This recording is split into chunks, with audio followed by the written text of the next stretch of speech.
কি হলো হঠাৎ ডাক দিলা যে? আবার শরীর ভালো আছে? আব্বার শরীর তো ভালো, তো আবার মেয়ের মন ভালো না। তোমার আবার কি হচ্ছে? তোমার তো সুস্থই মনে হচ্ছে। ওই যে কইলাম না, শরীর ভালো কিন্তু মন ভালো না। তা মন কি কারণে ভালো না? কি করলে আপনার মনটা ভালো হইব এটা শুনি। মন খারাপের তো অনেক কারণ আছে, কিন্তু আপাতত একটা কারণ আপনারা বলতে পারি, যেটা হলো আপনি এখন আমার নিয়ে ঘুরতে যাইবেন। ঘুরতে গেলে মনটা একটু ভালো হইব। কি কও? তোমার লাগে ঘুরতে গেলে গ্রামের মানুষ কি করে? কি আর করবো, আপনি আপনার হবু বউরে নিয়ে ঘুরতে যাইবেন না সামনে দেশে যাইবেন, তাতে কারো কিছু যায় আসে না। আপনি আমার ফুচকা খাওয়াবেন, হাওয়াই মিঠাই খাওয়াবেন, দরকার পড়লে মুখে তুইলা খাওয়াবেন, তাতেও কারো কিছু যায় আসে না।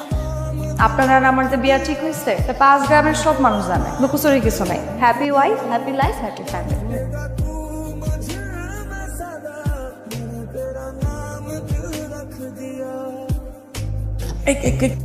আমার সালামি দেন। আমি কইছি তোমার সালাম করতে। ও রীতিনীতি অনুযায়ী আমি আপনার সালাম করছি, এখন রীতিনীতি মাইন না আপনি আমার সালামি দিবেন। আর এই সালাম মানুষের জীবনে একবারই করে দেন, আমার সালামি দেন।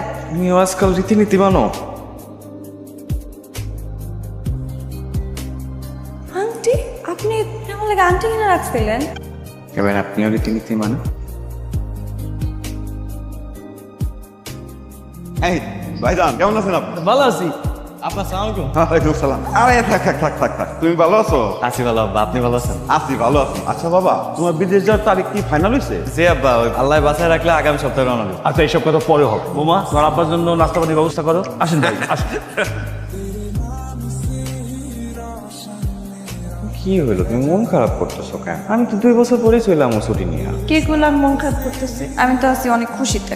আমি চইলা যাবো, তুমি খুশি হইবা? জি না, আমি খুশি অন্য কারণে। ধরেন আপনি যাইতেছেন ভালো, তো আমার চাইটা সত্য আপনার মাইরা নিতে হইবে। কি সত্য? প্রথম সত্য হইতেছে আপনি যাইবেন, প্রতিদিন কাজ করবেন, কাজ শেষে সাথে সাথে আমার ভিডিও কল দিবেন। আচ্ছা দিল। দ্বিতীয় রাখা। দ্বিতীয়টা হইতেছে আমি যখনই আপনার অডিও কল ভিডিও কল দিব, আপনি যত বিজি থাকেন না 1 সেকেন্ডের লেগে হইলো আমার ফোন ধরতে হইব। ঠিক আছে, আপনার সব শর্ত মাইনা নেওয়ার চেষ্টা করুন। চেষ্টা করেন, শুধু চেষ্টা করলেই হইব না, পালন করতে হইব। যদি পালন করতে না পারে আমি কিন্তু সাউথ আফ্রিকা চলে আসবো। আপনার সাউথ আফ্রিকা, সাউথ কোরিয়া কোথাও যাইতে আপনি খাবার রেডি। আপনার সব পছন্দের খাবারগুলো আজকে নিলাম। আব্বা আমারে ডাকে না, আমি আইতেছি। হ্যাঁ যাবে ভালো। আব্বা ভালো মতো যায়। কাইন্দ না, আমি ফোন করবো, আমি প্রতিদিন ফোন করবো তোমার, ঠিক আছে? আমি চললাম তাড়াতাড়ি। তুমি এরকম মন খারাপ করে থাকলে আমি যাইতে পারি না। আমি তো সারা জীবনের জন্য চলে যেতেছি না, কিছুদিন পরেই চলে আমি। ভাইয়া দেরি হইতেছে, তাড়াতাড়ি চলো। বাজান, তোমার কি বেশি কষ্ট হইতেছে যাইতে? তাহলে তুমি চলে আসো, তোমার বিদেশ যাওয়ার দরকার নাই। আম্মা আপনি এটা কি কইলেন? আমার কষ্ট হইব কেন? আমি ভালো আছি আম্মা। আমার রেশমি আছে, ওর একটু ফোনটা দেন না। হ বাজান, দিতেছি। হ্যালো, শোনো, আম্মা যেন বেশি চিন্তা না করে, তুমি কিন্তু দেখে রাখবা, হ্যাঁ? আর শোনো, আজকে আমরা ইয়েমেন থেকে শিপে করে সোমালিয়া যাবো, তারপরে সাউথ আফ্রিকা। তোমাদের সাথে আবার কথা হইব, একবারে পৌঁছায়। আবার আমার সালাম দিও, ভালো থাকো, হ্যাঁ? আপনি সাবধানে যায়েন। আচ্ছা ঠিক আছে। সবাইকে আমন্ত্রণ জানাচ্ছে নিউজ G24 রাত 8টার সংবাদে। আজকে তো অনেক দিন হয়ে গেল, মোহন ভাইয়ের কোনো খোঁজ খবর নাই।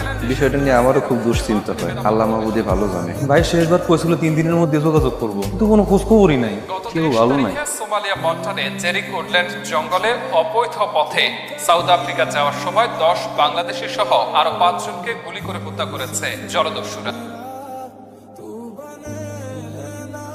আসসালামু আলাইকুম। আপনারা সবাই জানেন আমার বড় ছেলে মোহন সর্দার বিদেশ যাওয়ার পথে ইন্তেকাল করছে। আপনারা সবাই তার জন্য দোয়া করবেন। তার লাশ আমরা পাই নাই। আপনাদের কারোর সাথে আমার ছেলে যদি কোনো ধরনের বেয়াদবি করে থাকে তাহলে তারে ক্ষমা করে দেবেন। আর আপনাদের কারো কোনো দেনাপানা যদি তার সঙ্গে থাকে তাহলে আপনারা আমারে বলবেন, অথবা আমার ছোট ছেলে রিঙ্কু এরে বলবেন। আমরা আমাদের সাধ্য মতো তার দেনাপানা শোধ করে দেব। আল্লাহু আকবার। আসসালামু আলাইকুম রহমাতুল্লাহ। আসসালামু আলাইকুম রহমাতুল্লাহ।